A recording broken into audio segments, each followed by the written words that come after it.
d'être aussi nombreux donc, pour cette table ronde. Donc le sport au travail pour tous, quelle diversité. Alors je me rends pas compte, Julien, on entend bien. J'ai pas l'habitude de tant de flash, de lumière. Vous êtes des stars, vous avez l'habitude de ça, des plateaux télé, mais donc très bien si vous nous entendez. Je voulais remercier Pep Sport de me donner l'opportunité d'animer, de modérer cette table ronde qui réunit quatre personnalités assez extraordinaire. J'avoue que quand j'ai préparé cette table ronde, j'ai regardé un petit peu la vie de chacun et j'avoue qu'on a beaucoup de chance de vous avoir aujourd'hui. Béatrice, je commence par te présenter. Donc, tu es enseignante-chercheur en sociologie à l'université de Paris-Est-Créteil. Tu as été présidente, alors c'est la première ou seule femme présidente d'un club professionnel masculin, donc un club de hand, l'US Ivry Handball, donc de 2007 à 2012. Jusqu'à très peu de temps, tu étais présidente du CNDS. Encore pour quelques semaines, très bien.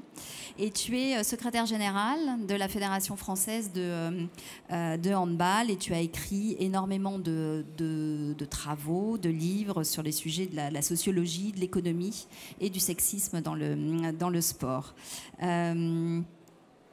Carl Olive, vous êtes, alors vous aussi, vous avez un sacré parcours. Donc vous avez commencé comme journaliste sportif, notamment à Canal+, dirigeant sportif. Alors on échangeait sur ce sujet. Moi j'ai habité pas très loin de Chatou et effectivement vous vous souviendrez de la signature de Basile Boli au club de l'AS Chatou Football. C'était quand même un très très gros coup donc, que l'on vous doit. Puis vous avez été dirigeant d'autres clubs de football par la suite, entrepreneur aussi avec votre société de production, KO Production, et puis bien sûr homme politique. Donc vous êtes vice-président du conseil départemental des Yvelines, maire de Poissy depuis 2014, c'est cela. Et puis vous avez été aussi aux côtés d'Alain Juppé dans les primaires de la droite il y a quelques mois. Sébastien. Alors Sébastien, on ne vous présente plus, évidemment, ancien international de rugby en France, chez nos meilleurs ennemis aussi en Angleterre, en équipe de France, 2 fois vainqueur du tournoi Destination, consultant aussi sur Canal+, entre autres, avec le Canal Rugby Club, ambassadeur pour France 2023. C'était lundi, le grand oral. Ça s'est bien passé ? Très bien. Très bien. Bon, bah écoutez, on espère après effectivement les Jeux Olympiques en 2024 avoir la Coupe du Monde de rugby en France en 2023. Et puis vous êtes un entrepreneur dans l'âme. On reviendra sur les différentes entreprises que vous avez créées au service de votre conviction. Vous avez une conviction très très forte qui est de faire partager l'activité physique et sportive au plus grand nombre.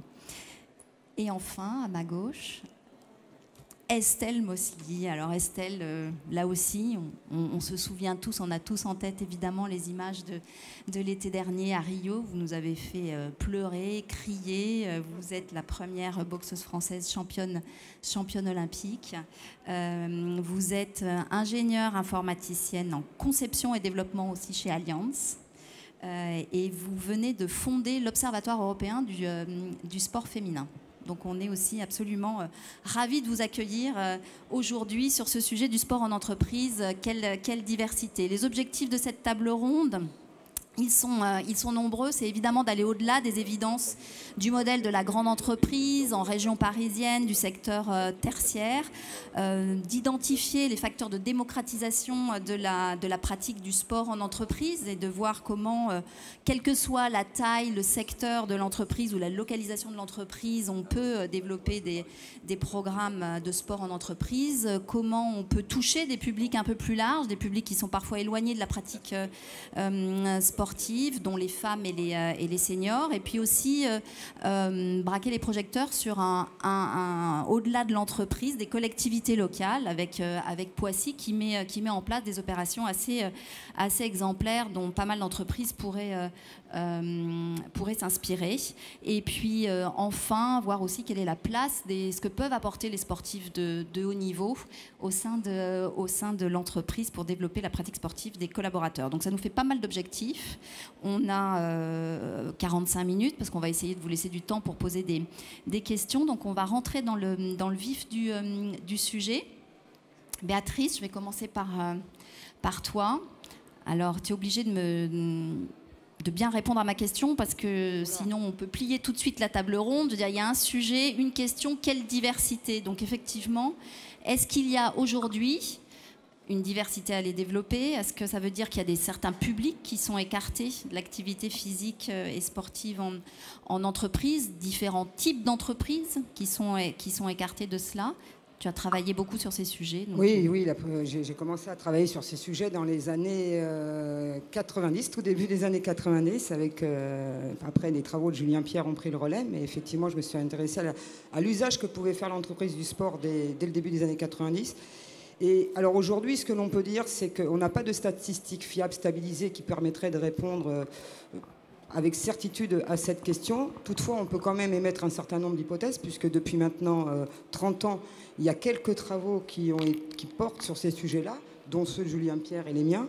Et on peut donc en effet constater, d'une part, que par secteur d'activité, il est très clair que c'est surtout le secteur tertiaire qui fait faire du sport à leurs salariés.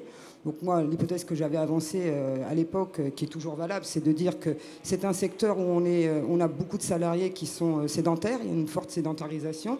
Donc en effet, ce n'est pas étonnant de voir qu'on essaye de favoriser la pratique plutôt de ces salariés qui ont l'habitude d'être inactifs et être assis toute une journée derrière un ordinateur.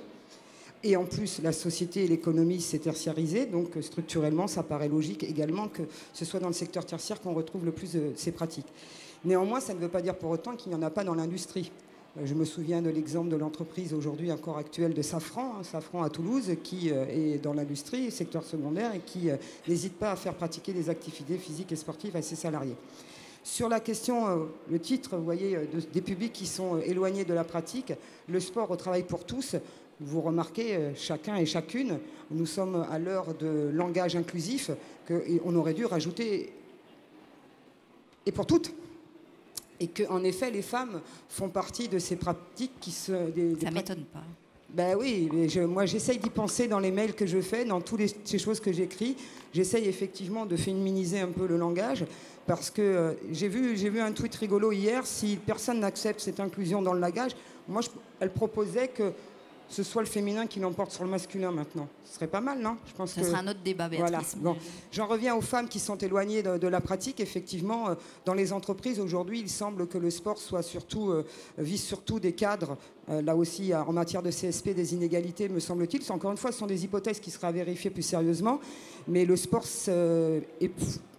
en entreprise, va plutôt vers un public masculin, cadre, du secteur tertiaire.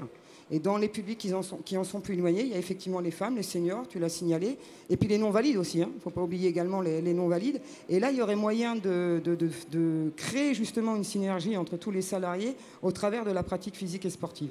Alors pourquoi il y aurait des moyens de le développer. Aujourd'hui, la pratique sportive en entreprise, elle est diverse également. Il y a de la pratique compétitive et puis il y a de la pratique également non compétitive. Souvent, il y a d'autres utilisations, d'autres usages du sport par l'entreprise, mais là, ce n'est pas le thème de cette table ronde. Donc, il y a évidemment aujourd'hui un certain nombre de personnes qui sont éloignées des activités physiques dans l'entreprise. Et puis, tu as parlé également de la taille. Donc là aussi, on voit bien que depuis 30 ans, ce sont surtout les grandes entreprises qui ont fait usage des activités physiques et sportives en entreprise. Les TPE et les PME ont du mal, soit parce qu'elles ne savent pas comment s'y prendre, elles n'ont pas d'équipement dédié, elles n'ont pas... Quand je dis des équipements dédiés, ce n'est pas seulement des équipements sportifs, mais c'est aussi des vestiaires, des douches qui vont avec, donc, et qu'elles n'ont pas encore passé le pas, en tout cas pour la grande partie d'entre elles, à la mutualisation. On pourrait très bien, mais ça fera l'objet, je pense, d'une autre question, pour justement essayer de favoriser une plus grande diversité d'APS dans les entreprises d'aujourd'hui. Ok, merci Béatrice. Alors, effectivement, il y a le sujet de l'entreprise, et puis on a souhaité effectivement vous avoir avec nous, Karl, parce que vous avez développé un projet qui est absolument incroyable à Poissy, qui s'appelle Poissy Bien-être. Oui. Je vous interrogerai après. Vous êtes là deux titres pour ce projet-là, et ensuite pour ce que vous avez fait aussi et mis en place avec avec Sébastien assez récemment pour les Pissiaquais, les habitants de Poissy. Donc Poissy Bien-être, c'est un truc dingue, ça. 2 heures d'activité physique et sportive pour les agents de la ville, pris sur le temps de travail. Ça, j'aimerais bien que vous nous expliquiez. D'abord, pour être convaincant, il faut être convaincu. Quand on fait du sport depuis qu'on est gamin, on s'aperçoit qu'on est plutôt en bonne santé, il me semble, qu'on est plutôt bien dans sa tête. Ça, c'est une vérité au quotidien. Quand j'étais à Canal+, j'étais directeur des sports avec Michel Denisot, et Denisot nous disait vous pouvez faire le sport que vous voulez pendant la journée. Moi, ce qui m'intéresse, c'est que vous soyez les meilleurs quand vous commentez les matchs un jour de foot. En arrivant à la tête de la ville de Poissy en 2014, c'est une ville où je suis né, j'ai proposé aux Pissiaquais, aux habitants de Poissy, là je parle bien des habitants de Poissy, de venir nous rejoindre tous les samedis matins entre 9h et 10h pour courir. Petit, grand, moyen, à vélo, à bicyclette, en jambes de bois, etc. etc. Il n'y a aucune formalité, il n'y a pas d'inscription, il n'y a pas d'adhésion, etc., etc. On était 5 au départ, il faut bien démarrer. On est 150 tous les samedis matins, sur un circuit qui fait 8 km, chacun va à son rythme, etc. Et puis l'été dernier, un des participants, qui est également agent de la ville, me dit « Et pourquoi on ne ferait pas ça pendant le temps de travail ?» Et ce qu'il faut bien dire, c'est qu'à Poissy, comme dans nombreuses collectivités, avec les contraintes de dotation de l'État qui fait qu'il faut trouver des astuces pour baisser les budgets de fonctionnement, on a réussi en 3 ans à baisser de 3 millions d'euros le budget de fonctionnement. Ce qui m'a permis de ne pas augmenter les impôts ménages, de ne pas baisser le service au public et d'avoir le même niveau d'investissement. Et si j'ai pu le faire, c'est grâce à mes agents. Donc c'est un contrat gagnant-gagnant. Donc quand cet agent m'a dit « Pourquoi tu ne le ferais pas ?», je me suis dit « Merde, dans le public, l'inconscient collectif dit les fonctionnaires ne foutent rien, il faut quand même le dire. Poissy, c'est exactement le contraire. D'abord parce qu'en plus, on badge. Donc je sais que moi, mes agents font le boulot. Et donc on a effectivement décidé, Magali, de mettre en place ce Poissy Bien-être. Poissy Bien-être, c'est 2 heures de sport dans le cadre du temps de travail, sinon ce ne serait pas drôle. Effectivement, dans le cadre d'une formation, comme vous pouvez avoir une formation sur l'informatique, une formation sur les relations humaines, bien là, vous avez une formation pour aller faire de la marche nordique, pour aller faire de la natation, pour aller faire de l'aquagym, pour aller faire de la gym d'entretien. Validé par les organisations syndicales. Toutes les organisations syndicales, de gauche comme de droite. Validé par le conseil municipal, validé par la médecine préventive. Moi, à Poissy, j'ai 900 agents. Le taux d'absentéisme, c'est 20 jours par an par agent. Ça fait 20 000 jours, c'est 2 millions d'euros. 2 millions d'euros, dont 1,5 million imputables en direct sur le budget de la collectivité, non remboursés par la Sécu, comme on peut l'imaginer. Donc évidemment, je ne suis pas philanthrope, j'ai aussi une équation pour faire baisser l'absentéisme par rapport à cela, mais le vrai objectif, c'est l'amélioration des conditions de travail. Et aujourd'hui, sur le premier semestre, j'ai 400 agents qui ont participé à ces activités. Sur le second semestre, sur le premier trimestre, second trimestre, j'en ai 400 également. Et j'ai 62% de la gente féminine qui participe à cela. C'est un formidable outil de cohésion sociale. Parce que les 900 agents ne vivent pas au quotidien ensemble. Hein. On a 27 services publics différents, par exemple. Mais surtout, je pense notamment aux mamans. Elles rentrent chez elles, nos agents rentrent chez elles. Elles font la dînette pour le petit, pour la petite, pour le papa, généralement. Elles vont s'occuper de la gamine ou le gamin pour aller justement les mettre au foot, enfin quand je dis au foot, dans les associations sportives, au conservatoire de musique, etc., etc. Bien là, elles pensent à elles. Elles pensent à elles parce qu'on leur permet. Et on a 62% de femmes qui participent à ce dispositif. Donc je le disais, formidable outil de cohésion sociale. Les agents ont la banane, et on n'est pas une terre de culture de fruits à Poissy spécialement, mens sana in corpore sano. Et puis, pardon de le dire, encore une fois, je ne suis pas philanthrope, je baisse l'absentéisme depuis 6 mois à Poissy. Donc ça, vous l'avez pu le mesurer déjà ? Alors ça, j'ai pu le mesurer, je suis à peu près 4 points de moins sur les gens qui font ce dispositif. On va le généraliser parce que l'objectif, c'est qu'effectivement, ça ne déstabilise pas l'organisation du service. Mais je considère que de la même manière que vous êtes capable de vous organiser pour aller faire une formation d'anglais, formation d'informatique, il n'y a aucune raison qu'on ne soit pas capable de le faire au niveau du sport. Et ça marche, puisqu'enfin, à Poissy, on a été appelé par une quinzaine de collectivités territoriales pour le mettre en place. Comme quoi, l'ouverture d'esprit n'est pas une fracture du crâne. Et effectivement, je crois que vous aviez un objectif de baisse d'absentéisme, mais aussi de qualité du service des agents, parce qu'effectivement, des agents en forme. Alors ça, vous arrivez à le traquer, à le suivre, la qualité du service qui est proposé par les agents de la ville. Très honnêtement, Magali, l'objectif d'abord premier, c'est l'amélioration des conditions de travail. Je pense que si on est simplement dans une équation financière, ça ne fonctionne pas. C'est l'amélioration des conditions de travail. Ça, c'est un outil qui fait partie du vaste plan d'amélioration des conditions de travail. Et ensuite, on s'aperçoit évidemment qu'en termes de qualité, on arrive à s'organiser. Mais je pense qu'encore une fois, et que ce soit Estelle, Béatrice ou Sébastien, on partage cela. Quand on a ces valeurs du sport, on sait qu'on est capable de bousculer et que tout est possible. Enfin, pour moi, c'est une des manières de rendre possible l'impossible au départ sur le papier. Ok, alors tout est possible, effectivement, Sébastien, je me tourne vers vous, parce que vous avez créé, donc quand je disais que vous aviez vraiment l'âme entrepreneur, vous avez d'abord créé un concept de terrain multisport, puis vous êtes allé chercher aux États-Unis en fait une licence de plateforme de fitness, et puis vous avez donc là dernièrement créé ce que vous appelez donc la station Sport Libre. Donc est-ce que vous pouvez nous expliquer en quoi consiste cette station Sport Libre? Déjà bonjour à tous, merci de votre accueil. Ouais, alors dans le cadre de ma reconversion, je me demandais ce que j'allais faire de ma vie, et c'est vrai que j'ai eu rapidement l'envie d'entreprendre, et je voulais une activité qui corresponde à mon ADN. Voilà, le sport est ancré en moi, et alors, je vais vous raconter un peu ma vie vite fait. Je suis issu d'une famille où le sport n'existait pas, n'était pas rentré. Je ne sais pas pourquoi, je pense que mes parents devaient fermer la porte et les volets quand j'étais gamin. Personne ne pratiquait. Et le fait que je devienne sportif de haut niveau, j'ai sûrement été un exemple, j'ai certainement été un exemple. Et mon entourage m'a vu faire du sport, m'a vu m'épanouir, a vu que le bien-être que ça m'a apporté. Et aujourd'hui, chez moi, dans ma famille, ma maman, ma soeur, il y a mon petit frère qui n'est pas encore basculé. Mais mon entourage pratique le sport. Donc déjà, je crois qu'il faut, c'est ce que disait Béatrice ou Karl, voilà, il faut qu'il y ait des exemples. Voilà, il faut être convaincu, et quand on est convaincu, on devient convaincant. Et donc dans cette ambition d'entreprendre et d'être au service du plus grand nombre, je me suis dit que je pouvais entreprendre autour des équipements sportifs de proximité. Voilà. Premièrement, à destination des collectivités, parce que les collectivités, c'est là où on retrouve les équipements en accès libre, où tout le monde peut accéder. Donc voilà, j'ai créé un concept de terrain de city stade.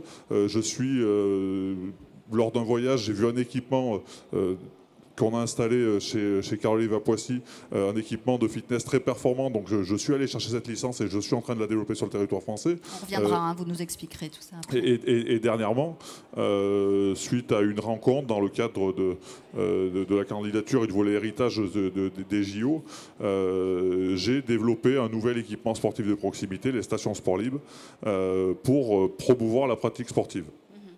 On a quelques... Il doit y avoir quelques slides, mais je crois que les slides ne sont pas très importants. Quelques photos peut-être. L'ambition, c'est de mettre les Français en mouvement. Voilà, donc la première étape, c'est de les encourager. Alors comment on les encourage? Moi, j'ai eu la chance de jouer dans certains des plus beaux stades du monde. Et c'est vrai que quand vous rentrez sur une structure et qu'elle est de qualité, qu'elle est belle, ça vous donne envie de pratiquer dessus. Et ça vous donne envie de la respecter aussi, parce que je crois que Carolive est confronté à ça sur le mobilier urbain, parce que les équipements sportifs de proximité en accès libre sont considérés comme du mobilier urbain. Il y a beaucoup de vandalisme. Et si l'équipement est de qualité et beau, ça évite pas mal de ces désagréments. Il est particulièrement beau, non? Designé par Stark, c'est ça? Alors celui qu'on a installé chez Carolive a été designé par des Américains, mais je crois qu'on va installer un équipement designé par Stark bientôt chez Carolive. Alors après il faut accompagner les gens, accompagner les utilisateurs. Aujourd'hui, je crois que le meilleur moyen de les accompagner, c'est le digital.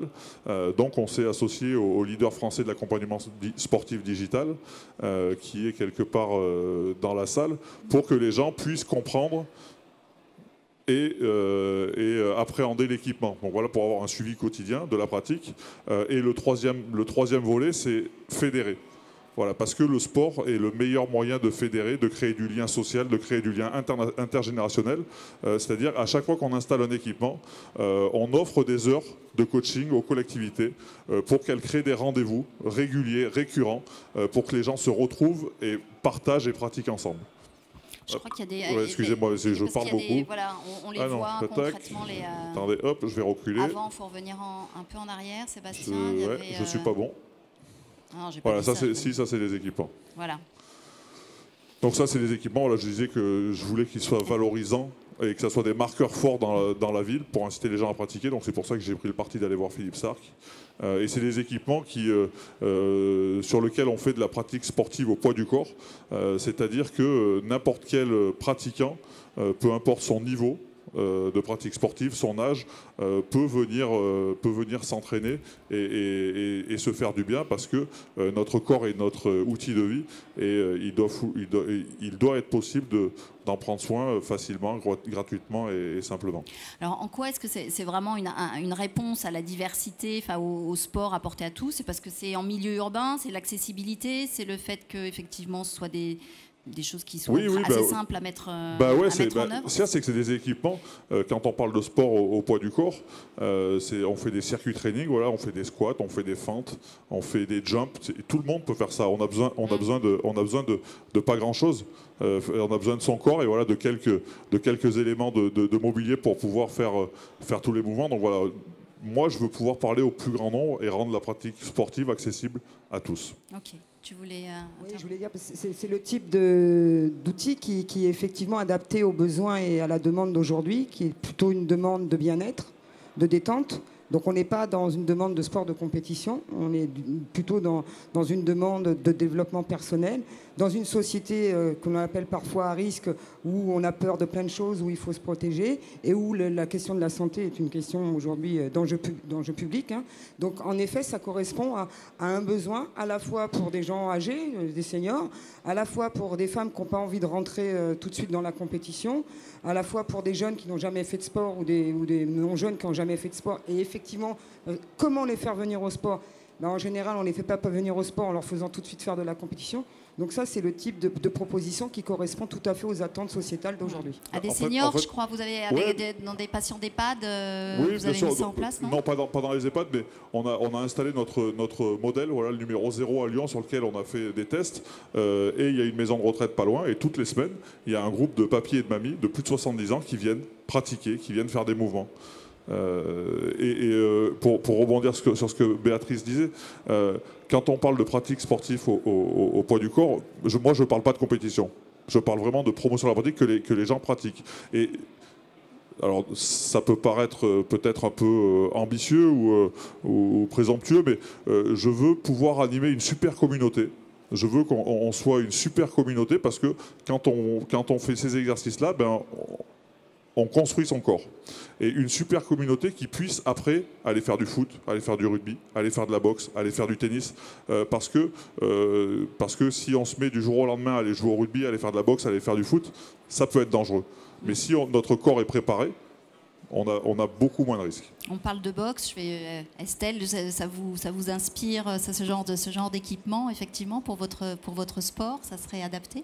Ah oui, complètement, ce serait complètement adapté. Et en plus, c'est vrai qu'il y a un sac de boxe. C'est vrai qu'on a mis un sac de boxe parce que dans la préparation physique, on m'a beaucoup fait faire de boxe parce que c'est un sport qui est très complet.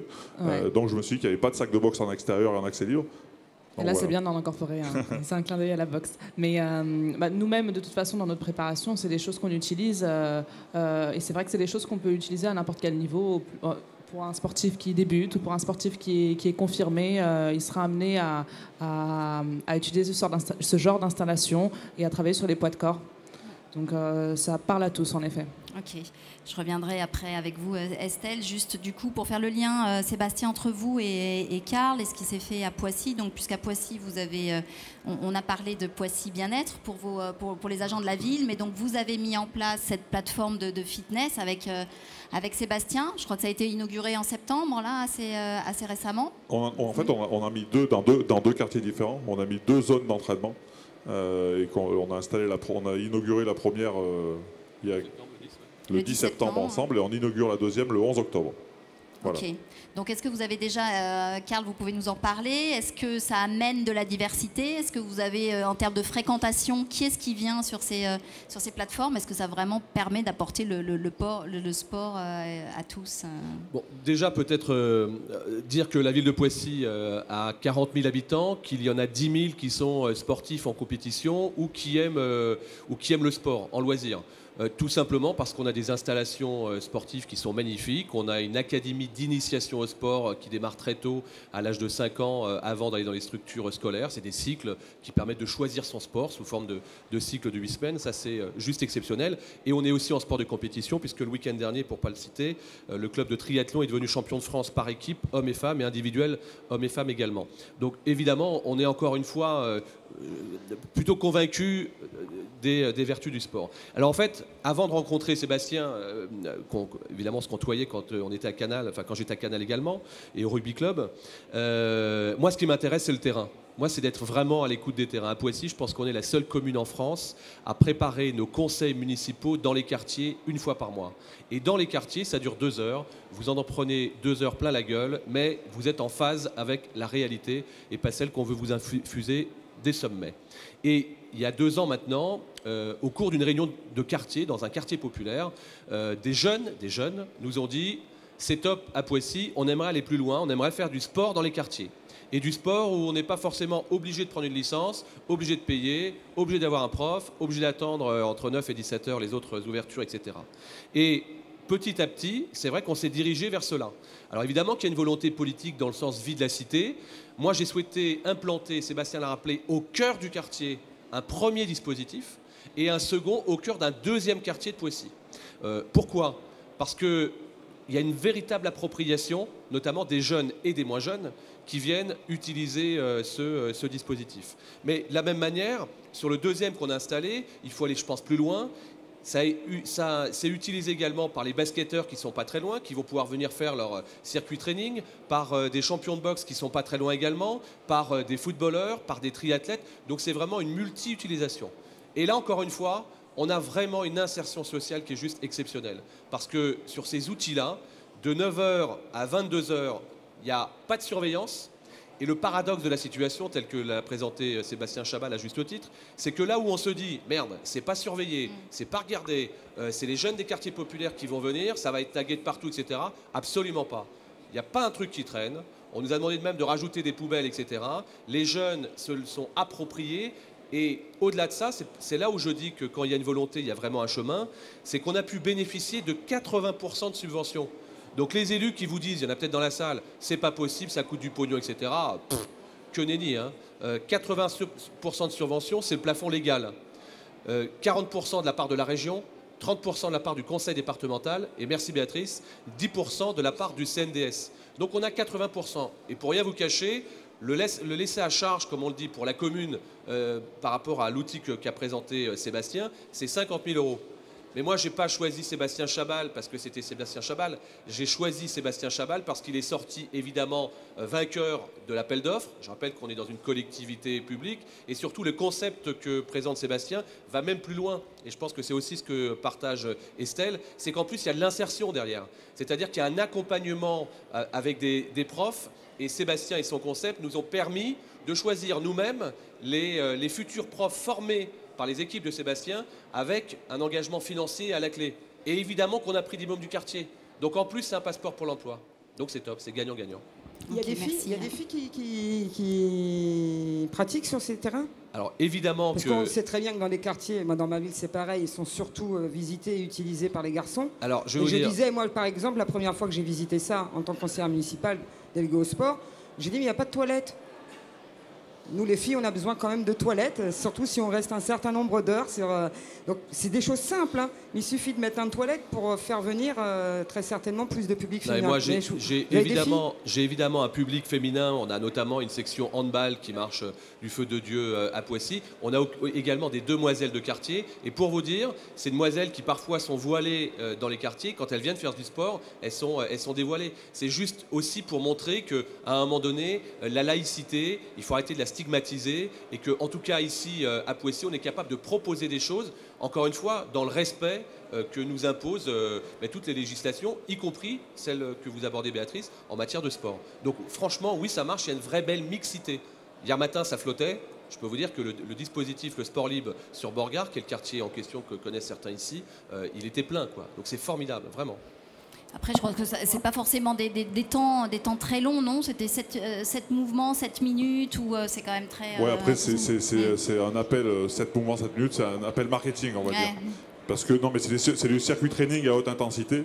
Alors après, c'est vrai que vu que c'est du mouvement au poids du corps, l'intensité, c'est selon notre volonté. Si on a envie généralement, c'est entre 30 et 45 secondes d'exercice et entre 30 et 15 secondes de récup.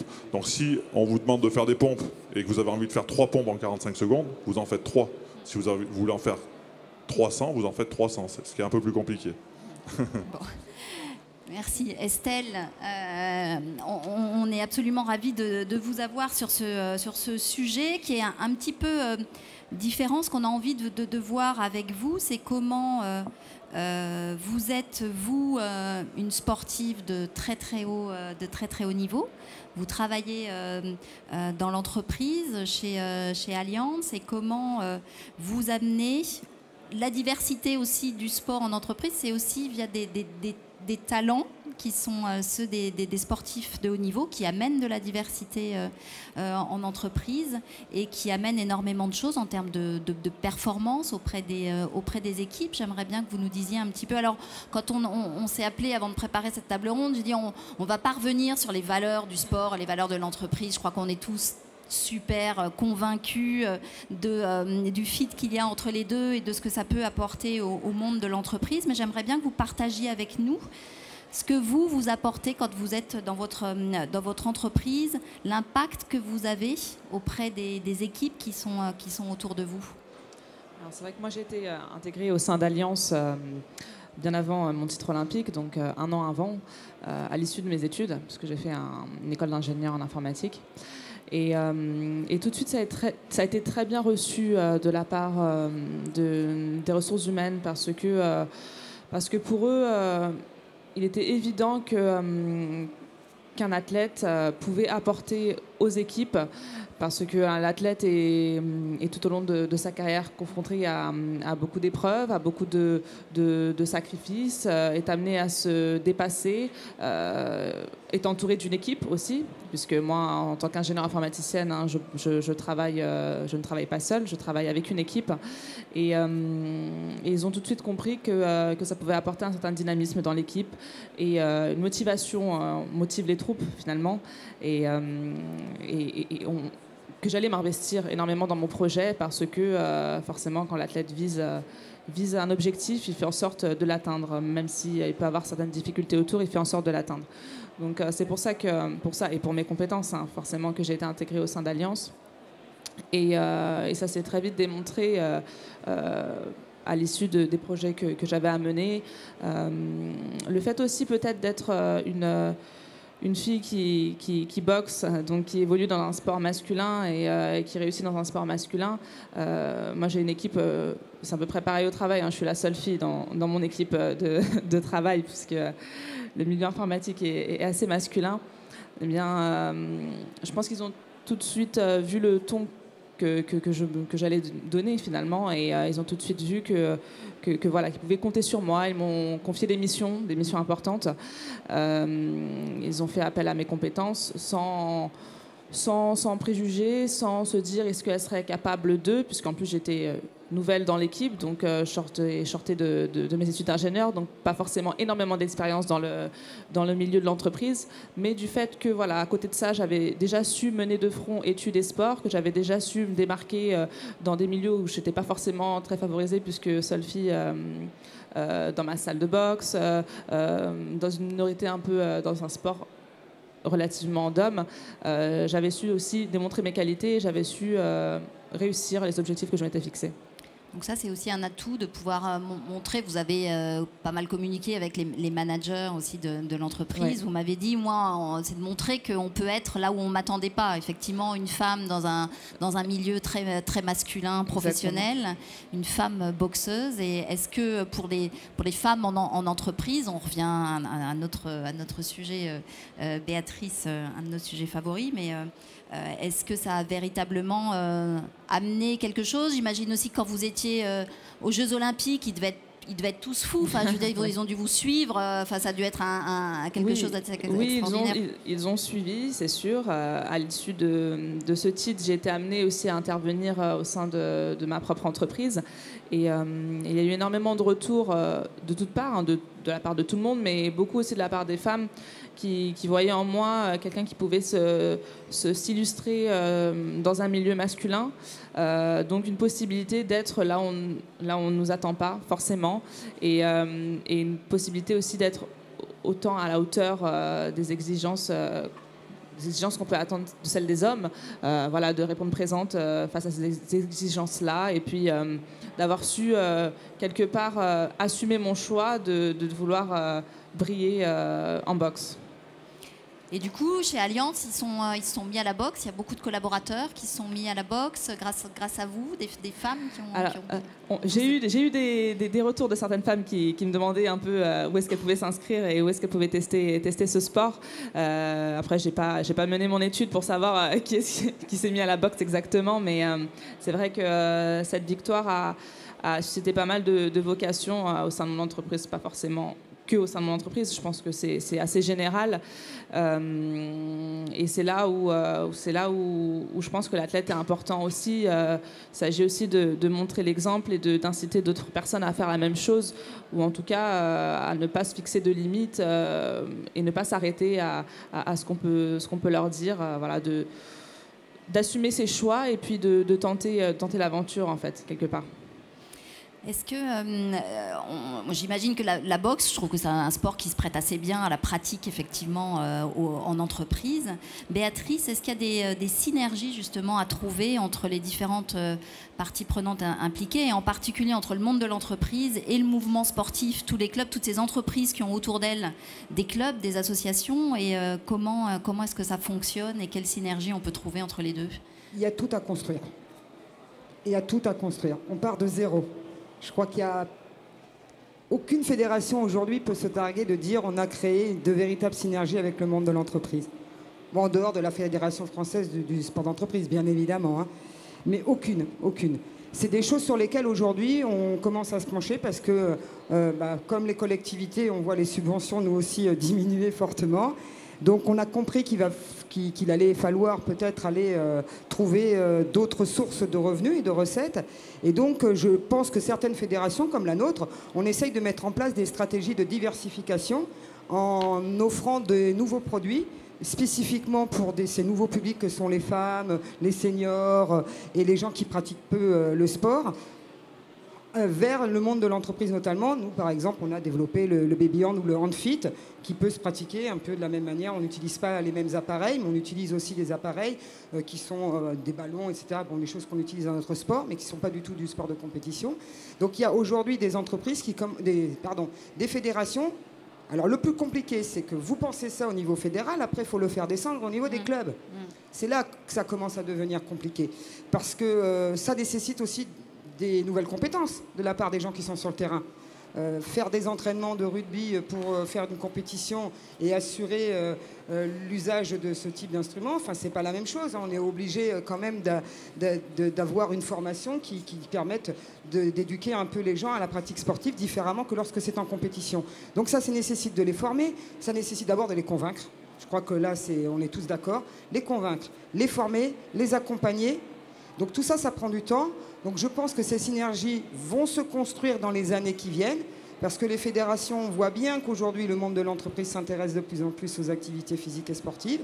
La boxe, je sais que la Fédération française de boxe fait aussi beaucoup en direction du monde des entreprises, mais on ne fait que commencer. Donc oui, il y a des synergies à créer, mais pas seulement entre le mouvement sportif et les entreprises, aussi avec les collectivités territoriales, parce qu'on parlait tout à l'heure d'équipements sportifs. On sait qu'on est très pauvre en équipements sportifs, relativement pauvre en équipements sportifs en France.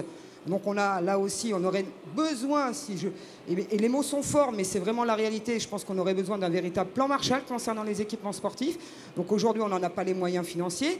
Donc on essaye de mettre en place plutôt des équipements de proximité, comme celui que Sébastien offre.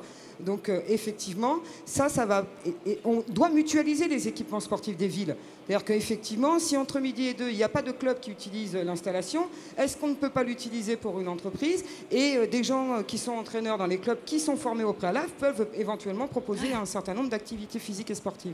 Sébastien, il y a ce genre de schéma, en fait, autour de vos plateformes sportives, ou effectivement, qui est mise en place par une collectivité, avec des entreprises qui peuvent les utiliser, et puis avec des clubs impliqués pour faire justement l'animation. Est-ce que... Oui, il y a pas mal de réflexions, hein, mais c'est vrai que, comme Béatrice dit, aujourd'hui, on est vraiment au début de cette histoire. Le monde en entreprise se cherche aussi des endroits pour pratiquer, parce que souvent, si on parle de Paris, c'est compliqué de trouver. Toutes les entreprises n'ont pas d'espace vert à l'extérieur pour pouvoir pratiquer.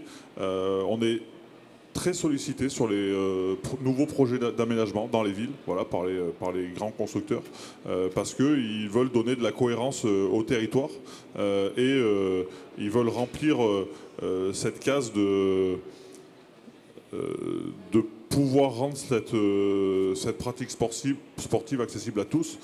Et il y a des chiffres, il y a des choses qu'on n'a pas dites, c'est qu'aujourd'hui la pratique sportive libre prend de plus en plus de place. Les gens se licencient de moins en moins, veulent faire du sport et toutes sortes de pratiques sportives à tout moment et n'importe où. C'est pour ça, je pense que les entreprises et les collectivités ont un travail... j'ai presque envie de dire les entreprises et les collectivités ont un travail à faire collectivement pour répondre à ces problématiques. Alors moi, sur les équipements sportifs, voilà, Karl le disait, les collectivités locales ont de moins en moins d'argent. C'est une réalité, donc c'est compliqué d'investir dans des équipements. C'est lourd, des équipements lourds. Moi, j'ai pris le parti d'aller, de mon côté, tenter d'aller chercher des partenaires privés. Voilà, aujourd'hui, j'ai un partenaire qui nous finance les heures de coaching qu'on va mettre à disposition des villes, mais qui potentiellement aussi sont susceptibles de financer tout ou partie de l'équipement. C'est qui ce partenaire? Je travaille avec Generali aujourd'hui et on est en contact avec beaucoup de grands groupes, voilà, notamment des mutualistes, voilà, des banques, des assurances, parce qu'elles ont un maillage territorial très très important. Elles sont présentes vraiment de partout sur le territoire, et il y a des enjeux pour eux aussi d'accompagner les pratiquants. Juste une petite information. De mémoire, j'espère que je ne vous donne pas un mauvais chiffre, mais en 2017, le CNDS, dans le cadre du programme Héritage des Jeux Olympiques et Paralympiques 2024, on a mis une enveloppe pour produire à peu près 800 équipements de proximité. Le CNDS a financé à hauteur de 20 millions la promotion de la pratique sportive, dont 10 millions étaient destinés au cofinancement pour les collectivités des équipements sportifs de proximité. Et ça revient à peu près à 800 en total d'équipements sportifs à l'année. Ça, c'est dans le plan d'héritage de 2024. C'est ça, qui a commencé bien avant qu'on ait eu le résultat de la candidature, hein, d'ailleurs. Ça fait 2 ans déjà qu'on a mis en place ce plan héritage. Ok. Et ça, vous en avez bénéficié? Il va continuer, oui, j'espère. Alors, non seulement on en a bénéficié à 2 reprises sur les 2 équipements, mais on entend bien le faire. Je rebondis sur ce que disaient Béatrice, Estelle et Sébastien concernant le fait qu'aujourd'hui, pour installer des équipements sportifs, c'était des fonds importants. Je pense que Paris 2024, évidemment, est un effet d'aubaine pour tout cela. Je pense que ce sera un accélérateur de particules pour pouvoir profiter de l'événement qui va être juste fabuleux, pas seulement autour des 15 jours, bien avant en matière d'éducation pour nos jeunes dans l'insertion au travers du sport. Et je soufflais à Estelle tout à l'heure que j'ai proposé à Valérie Pécresse, la présidente de la région Île-de-France, de travailler sur la création de centres de formation sur les métiers du sport. Pourquoi? Parce qu'aujourd'hui, on est à 7 ans de l'événement. On s'aperçoit que tous ces centres de formation débouchent sur de l'apprentissage et de l'alternance. Et moi, je suis un fervent défenseur de l'apprentissage. Véritablement, pour moi, c'est un passeport pour l'emploi. Et c'est encore une fois la réalité du terrain qui nous le fait dire. Chez nous, dans l'Hexagone, on a un taux de chômage entre 18 et 25 ans qui est à peu près de 20 à 25%. En Allemagne, le taux de chômage sur cette même cible, il est à 7%. En France, on est à 500 000 apprentis. En Allemagne, on est à 1 500 000 apprentis.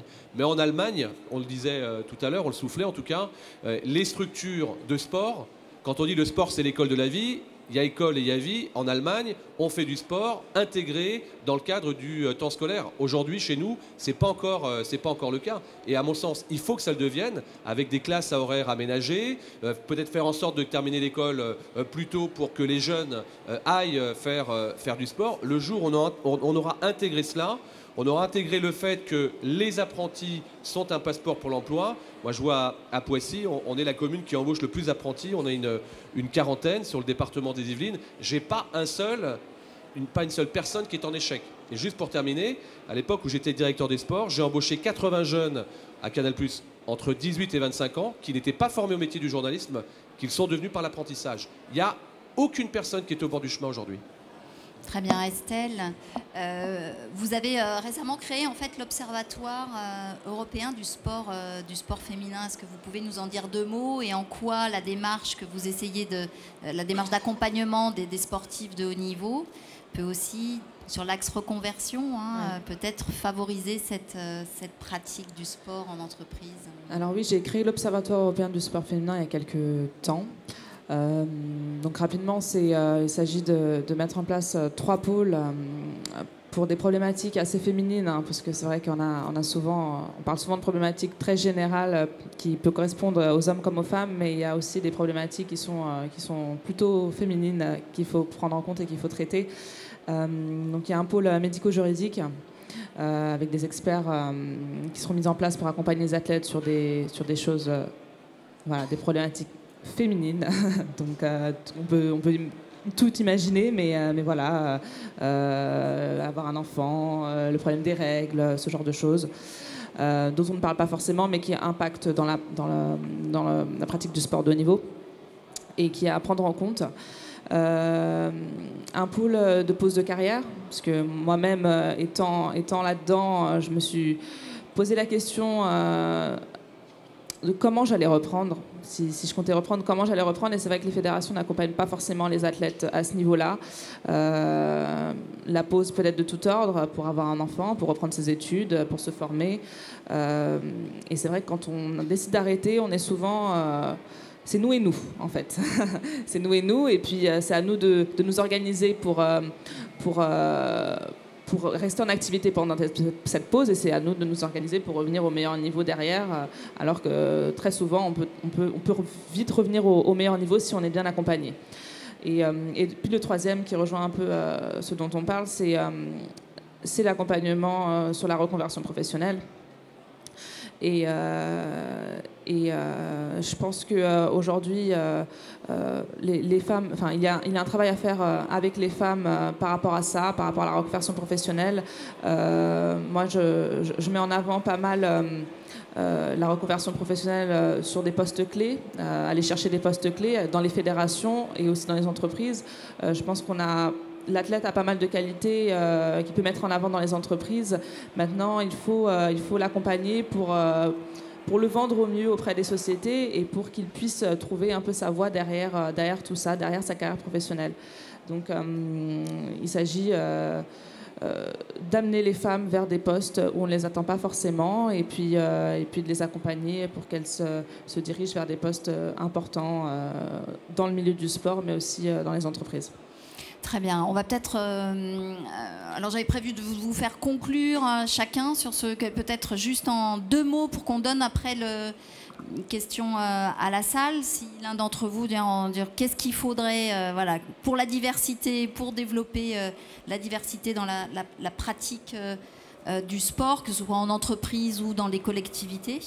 Qu'est-ce que vous recommandez? Quels sont les facteurs clés de succès en 2 mots? Vous venez à Poissy.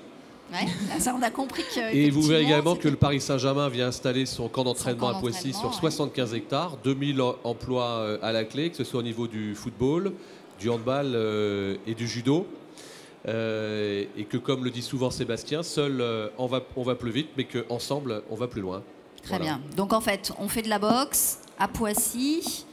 sur les plateformes de Sébastien, et hommes et femmes, c'est ça, mélangés. Pour du handball, voilà, c'est ça. Et du handball, oui, c'est pas, voilà. pardon. Là, ils sont sûrs de gagner. Non, je plaisante. Excuse-moi. Non, moi, je dirais que aujourd'hui, il se passe des choses de manière conjointe dans ce pays concernant le sport. On a eu les Jeux Olympiques et Paralympiques 2024. Ça va être une dynamique effectivement formidable. L'entreprise s'intéresse de plus en plus au sport. Les fédérations commencent à se poser beaucoup de questions pour tout simplement par rapport à leur développement et à leur futur. Voilà, exactement. Mais je crois qu'aujourd'hui, elles commencent à se poser de réelles questions. Et tout ça fait que je suis très confiante. Moi, tout ça participe du fait que la France va devenir une nation, enfin, sportive dans les années qui viennent, ce qui n'était pas le cas il y a encore 10 ans ou 20 ans. Et donc, nous sommes tous et toutes en train de découvrir que ce qu'est réellement le sport, qu'il existe une diversité de pratiques du sport, que tout le monde peut faire du sport, des gens valides, des gens non valides, des jeunes, des moins jeunes, des femmes, des hommes. Ben, c'est formidable, moi je suis super contente et je crois que c'est dû aussi au fait, la médiatisation a beaucoup joué. Je crois que le fait de voir des sportifs comme Estelle, Sarah et d'autres, ou des gens comme au rugby, Sébastien et d'autres, hein, les handballeurs, les footeux, etc., peu importe. Aujourd'hui, on voit de plus en plus ces sportifs à la télé, ils ont un vrai rôle et je crois que ça infuse. J'aime bien cette expression. Ça infuse autour de notre environnement, dans notre milieu professionnel, en famille, en dehors. Et tout ça fait que, écoutez, franchement, je crois qu'on sera au top pour 2024 et qu'il y aura la majorité des Français qui seront dans la rue pour aller fêter ça. Merci Béatrice. Est-ce qu'on a des questions dans la salle? Qui se lance? Monsieur. Voilà, il y a un monsieur là, au premier rang. Bonjour René Pascal, moi je suis un ancien financier, aujourd'hui accompagnateur d'entrepreneurs. Je pense qu'il est absolument important de convaincre les entrepreneurs non seulement de faire du sport pour leur propre bien-être, parce que quand ils sont malades, c'est presque une faute professionnelle, et puis d'insuffler cela, bien sûr, en interne. Tout à l'heure, Madame Barbus, vous disiez qu'il y a des équipements qui étaient sous-employés en France. Je crois que c'est dans les deux sens. Et il y a parfois des entreprises, je pense plutôt à des groupes, qui ont des dispositifs. Et il y a un exemple ici, c'est ça qui me fait penser, Banque de France, ils ont des grands espaces sportifs à Bougival, et ils sont en train de communiquer parce qu'ils veulent ouvrir. Donc, il y a effectivement beaucoup à faire dans ce domaine. Donc, c'est une petite remarque que je voulais faire. Vous avez une question? Saluer, oui. Question pour Estelle, savoir quand elle créera une entreprise. Et puis, une autre question pour Monsieur le maire de Poissy. Les équipements sportifs, c'est formidable. Moi, je salue vraiment ces initiatives. Je vois deux petits risques. Peut-être le vandalisme, apparemment, vous y échappez, ce qui n'est pas le cas à Carrières-sur-Seine. Je viens de visiter un nouvel espace formidable. On a déjà dégradé un observatoire de la dite réserve. Donc ça, c'est un point. Mais apparemment, quid du risque d'addiction des sportifs non contrôlés? Vous savez, certains ne font pas de sport, mais d'autres en font de façon intensive, sans contrôle. Il y a un petit risque à ce niveau-là. Voilà 2-3 points. Et puis, encore une fois, je reviens sur Estelle, qui, je crois, nourrit un projet de création et qui passera peut-être du conseil à la pratique un jour quand elle aura la disponibilité pour le faire, peut-être. Oui, complètement. Non, c'est vrai que j'ai le souhait de créer mon entreprise depuis très longtemps. C'est pour ça aussi que j'ai fait mes études et que j'ai préparé ma reconversion parce que pour moi, il était évident que je devais entreprendre et que je devais faire quelque chose, créer des emplois et puis mettre mes idées en avant. Donc ça se fera, bien entendu. Maintenant, c'est vrai que chaque chose en son temps. Je ne sais pas encore si je reprends ma carrière sportive et si je la reprends, ça sera repoussé après 2020.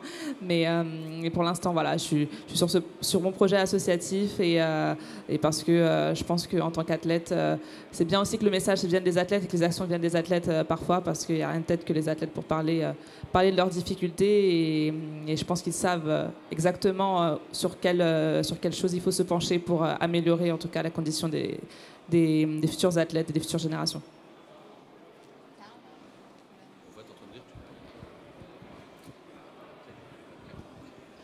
Alors, non, Poissy n'est pas lourde. Hein.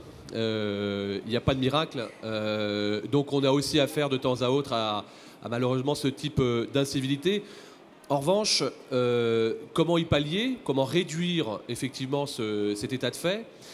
La première chose, c'est que toutes les demandes de subventions qui sont faites par les associations sportives et culturelles à Poissy sont adossées à une charte de la laïcité.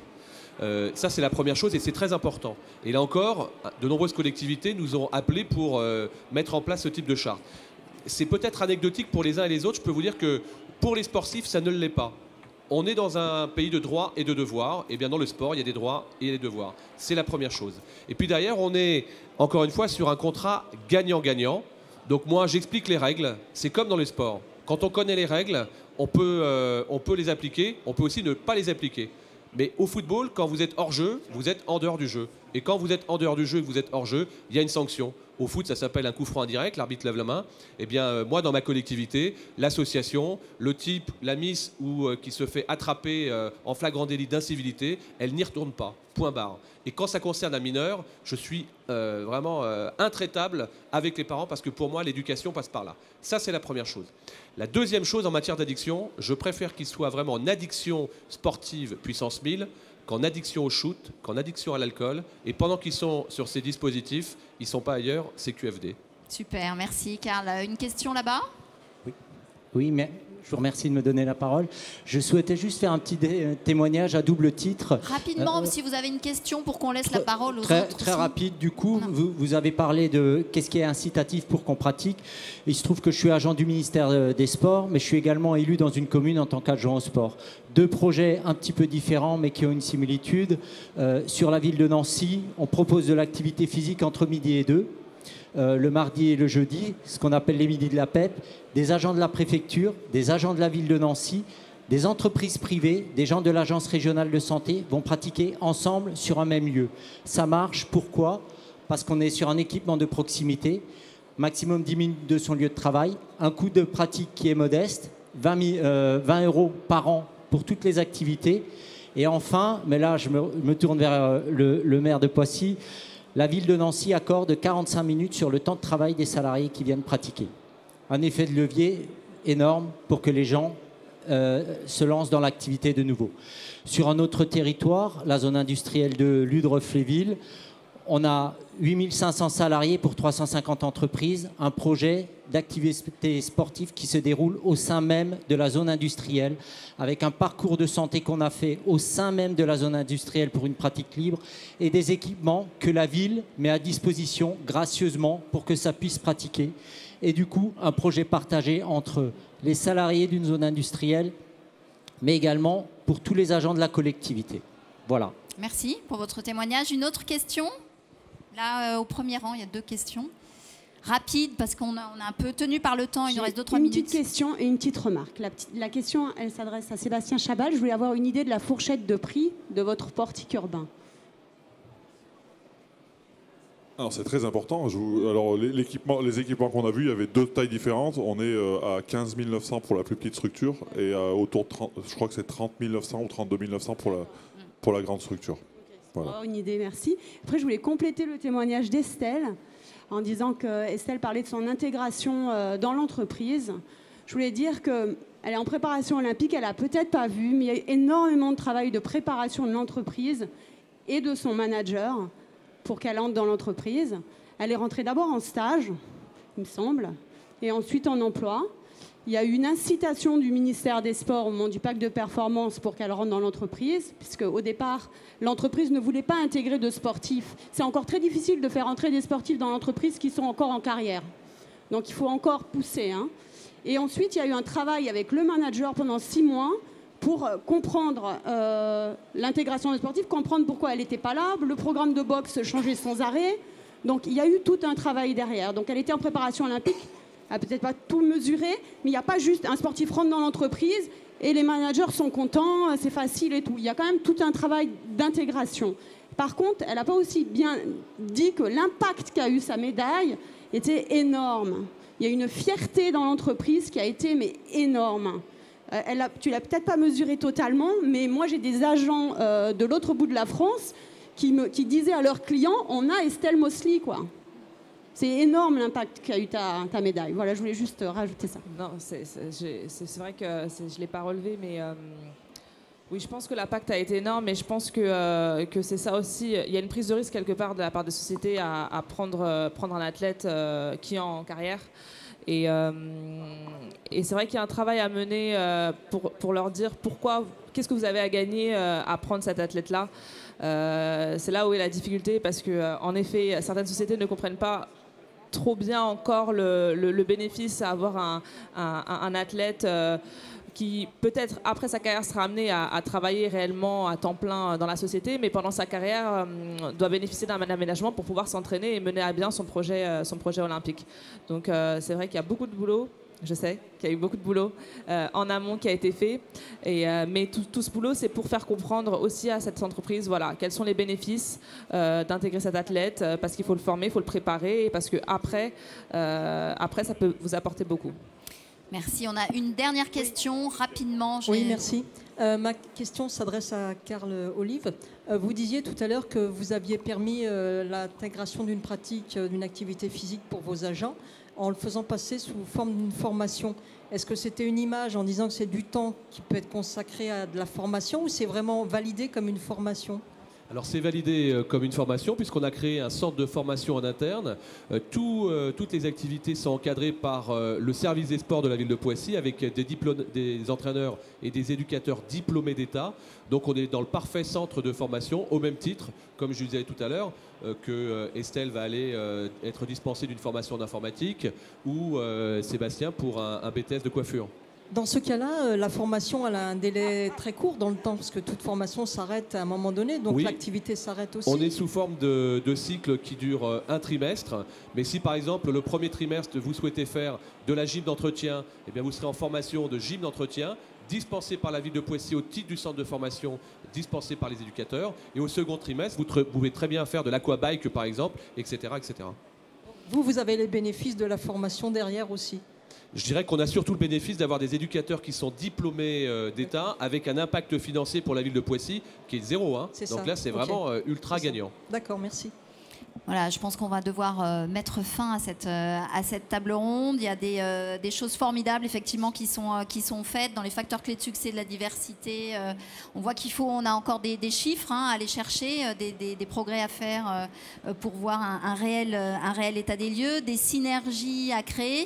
Peut-être effectivement cette ouverture du mouvement sportif français, qui a peut-être quelques belles opportunités à saisir là, et qui s'en est peut-être pas encore totalement rendu compte, certainement, mais peut-être pas encore donné les moyens.